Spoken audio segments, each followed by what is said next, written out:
Hi guys, here we are again. We're going to continue reading in our Poppy book. Today, we're on chapter 9, and it looks like this.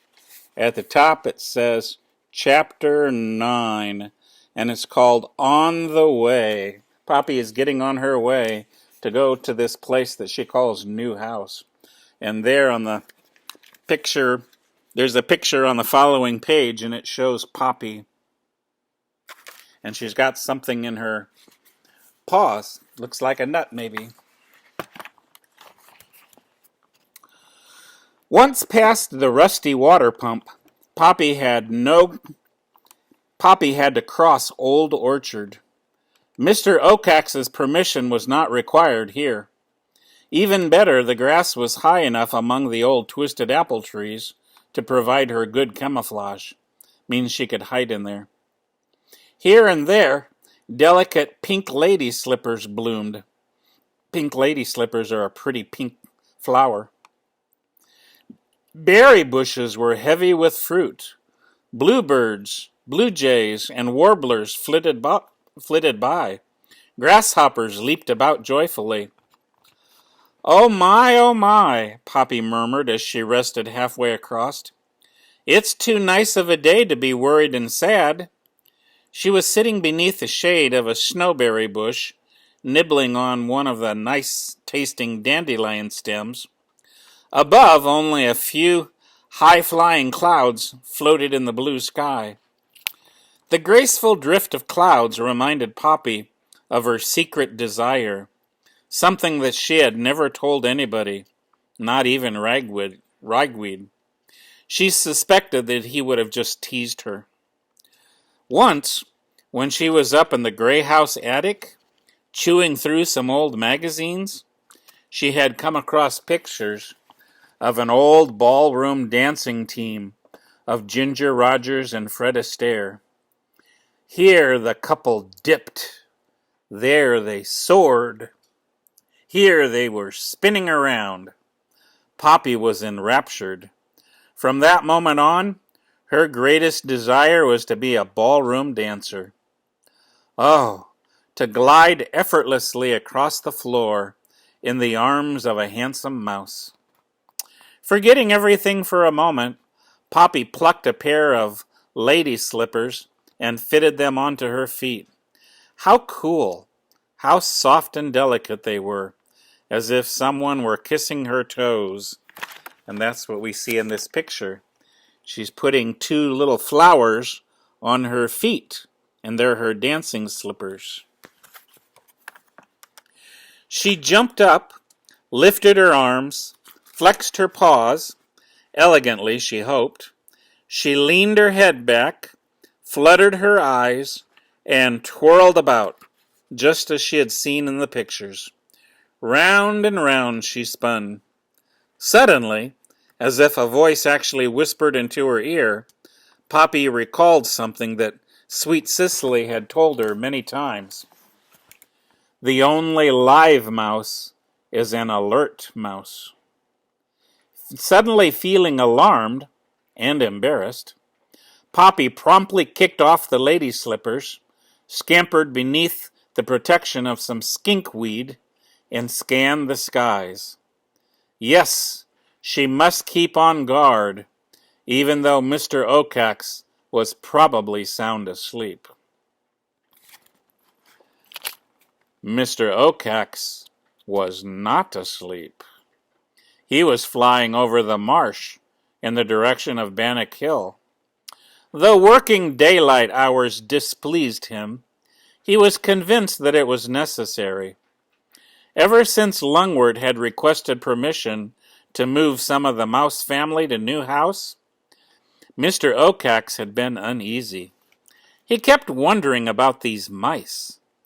Had they discovered what he had discovered? Did they know something that he didn't know?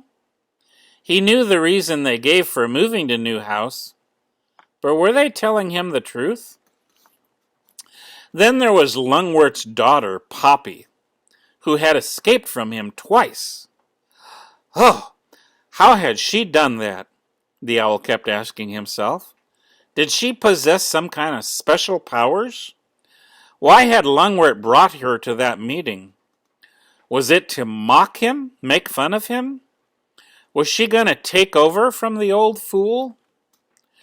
And why did this business of new house and the matter of Poppy occur at the same time? Was it just a coincidence? Or could there be a connection? Maybe a conspiracy? The more questions he asked, the more nervous the owl became. Whatever the truth, Mr. Okax decided that he had to remain on the alert. Sleep less, patrol more. As his mother used to tell him, an alert owl is a well-fed owl. In particular, you got to go to the bathroom? Hold on a second, the dog has to go potty. Okay.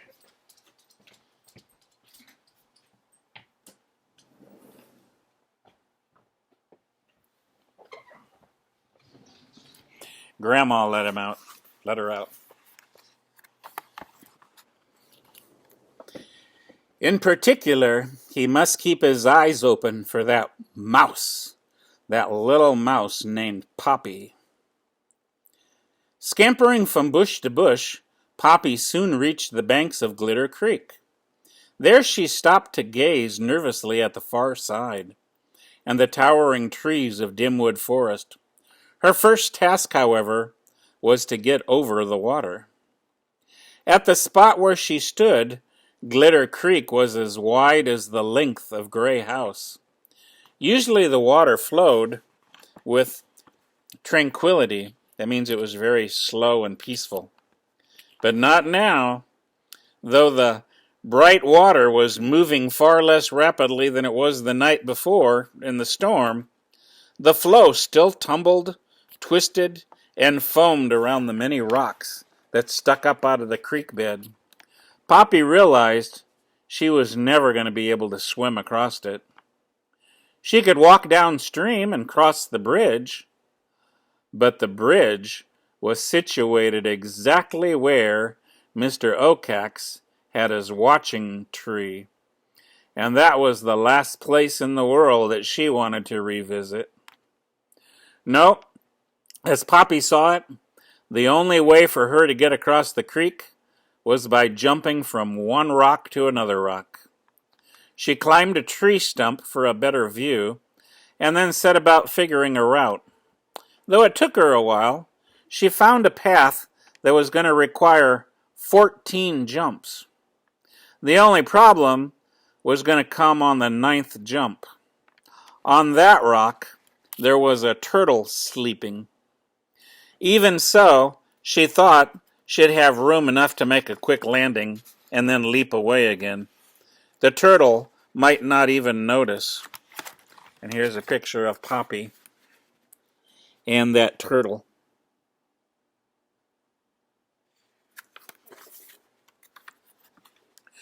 On the creek bank again, Poppy crouched, ready to take her first jump. Just as she was about ready to spring, she stopped. Once she got over the water, how could she return home? Even as she hesitated, a breeze fluttered Ragweed's earring. The tickle it brought reminded Poppy of the reason for her mission. Resolved anew, she gave a leap and landed on the first one of the rocks, and then the second, and then the third. On she jumped, gaining confidence as she went. The 8th jump, however, required a pause, because her next leap was going to land her on the turtle's rock. But because the turtle had shifted position, there was no longer any room for her to land on that rock. "Hey, Mr. Turtle," Poppy shouted, "would you please move?" The turtle kept sleeping. In search of an alternate route, Poppy noticed a small low rock, not far upstream. but it was covered with moss. To reach it would require a difficult, though not impossible, jump. She didn't see that she had any other choice. Poppy took a deep breath and kicked. Her leap was high enough, and it was far enough. She landed right on the small rock, but unfortunately, its moss was wet and slimy. The moment she hit it, her feet shot out from under her. A quick skid plopped her into and underneath the water. Spitting and coughing, Poppy clawed her way back to the surface.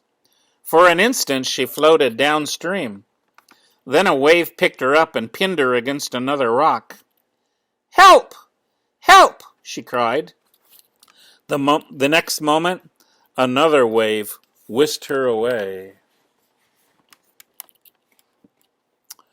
Mr. Oacax, who was gliding over Farmer Lamont's fields, heard Poppy's cry for help. From the west, wasn't it? He banked sharply and headed in the direction of that call from Glitter Creek. Paddling furiously, Poppy struggled to keep her nose above water. Despite her efforts, she was being swept on. She spun downstream like a whirligig. Then abruptly she felt herself wedged between two rocks. Water washed over her. As she gasped for air, she sensed that if she stayed put, it would only be a matter of time, just a short time, before she drowned. Wrenching one paw free, she groped for something to cling to. What she found was the slimy root of a water lily. She tried to hold on to it, but the root slipped away from her grasp.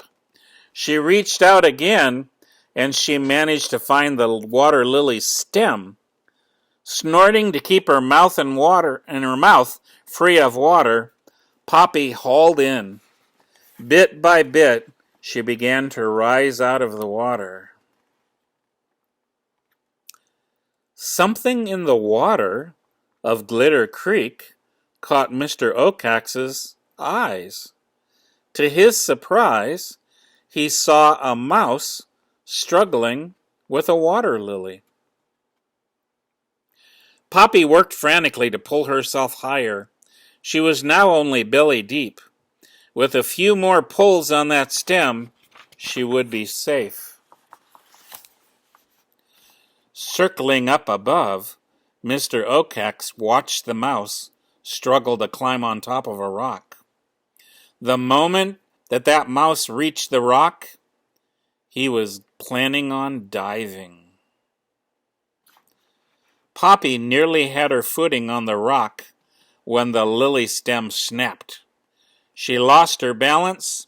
She tumbled back into the creek. The moment she struck the water, a wave pummeled her, pushing her below the surface again. Just as Mr. Oacax dived, the mouse that he was watching suddenly disappeared back into the water. When it failed to reappear, he assumed that the creature must have drowned. His patience frazzled, he pumped his wings, rose on a gust of air, and turned back towards Newhouse. A day had passed since he had been there. He just needed to check on it again.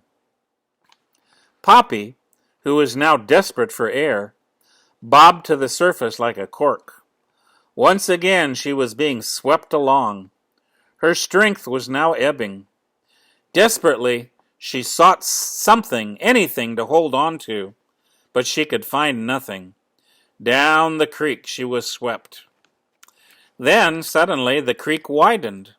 The water grew less turbulent. Aware that this was probably the last chance she'd have to save herself, Poppy summoned up all of her remaining strength and began to swim frantically. Slowly, painfully, she pulled free of the stream's main force. She bumped against a stone, then ricocheted into calm water. She stretched her toes down, and thank goodness she touched the bottom. Half crawling, half swimming, she climbed her way up the creek bank. When she reached the grass, she flung herself down, coughing violently. For a long time, Poppy lay on her back with her eyes closed, capable of only gasping for breath. Then she rolled over and threw up the last of the swallowed water. At last, she gave a groan of relief. On the northern edge of Dimwood Forest, Mr. Oacax had found a branch that allowed him to observe New House without being seen. From his perch, he looked past a dirt road, an old barn, a cornfield, a salt lick, and a lawn. What he sought was something else, something he last saw on the new barn that was right next to the house. When he saw it again, he gasped. Oh no, it was still there. It must be living there. Whatever hopes he had suddenly vanished. Poppy opened her eyes. Though her vision was bleary, she was able to gaze up at the sky through the petals of a daisy. She was quite certain it was the most beautiful flower she had ever seen. Anxious to know where she had landed, she sat up and looked around. Only then did she realize that she had come ashore near the bridge and on the far side of the creek. Feeling pleased with herself, she considered the nearby trees with pleasure.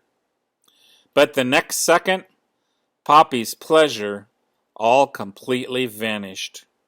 She had come ashore at the one spot in the whole world she least wanted to be.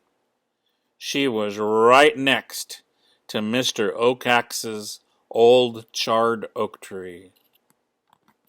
And we're going to stop there.